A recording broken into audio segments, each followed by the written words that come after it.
बीते कुछ दिनों में बांग्लादेश और पाकिस्तान के बीच रिश्तों में अप्रत्याशित बदलाव देखने को मिल रहा है।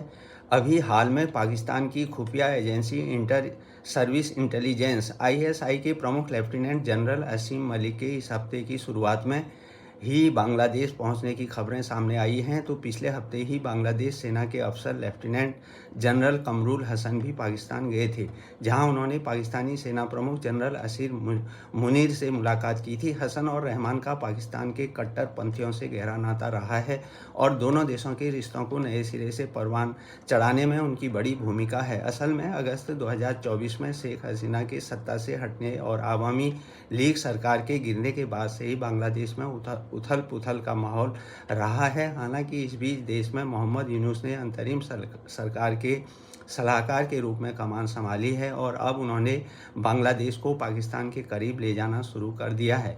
पिछले वर्ष संयुक्त राष्ट्र महासभा यूएनजीए से इतर यूनुस ने पाकिस्तान के प्रधानमंत्री शहबाज शरीफ से मुलाकात की थी। इसके बाद 2024 के आखिर में दोनों नेता मिस्र के काहिरा में भी मिले और 1971 के पहले और बाद के सभी गिले शिकवों को भुलाकर संबंधों में सुधार की बात कही।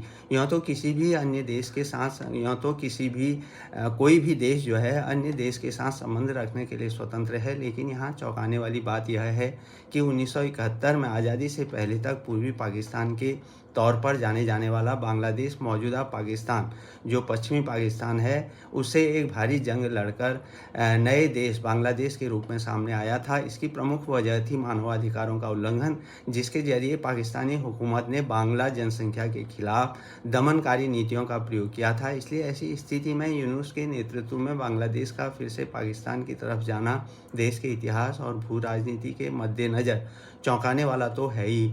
अभी मोहम्मद यूनुस के नेतृत्व में बांग्लादेश ने व्यापार के क्षेत्र में पाकिस्तान को तवज्जो देते हुए दोनों देशों के व्यापारियों ने एक संयुक्त व्यापार परिषद की भी स्थापना पर सहमति जताई है।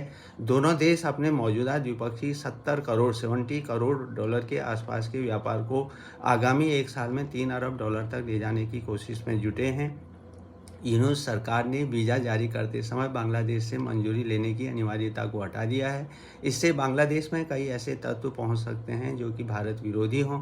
दोनों देशों के बीच समुद्री मार्ग से व्यापारिक रिश्ते बेहतर होने का एक नकारात्मक असर अवैध आयात निर्यात की संभावनाओं के साथ ही भारत की सुरक्षा पर भी पड़ने की संभावना है। दरअसल बंगाल की खाड़ी में मौजूद चटगांव बंदरगाह कूटनीतिक रूप से काफ़ी अहम है। इस तरह समुद्री मार्ग से पाकिस्तान और बांग्लादेश के बीच व्यापार बढ़ने से भारत के पूर्वोत्तर में विद्रोही संगठनों की मदद की कोशिश की जा सकती है।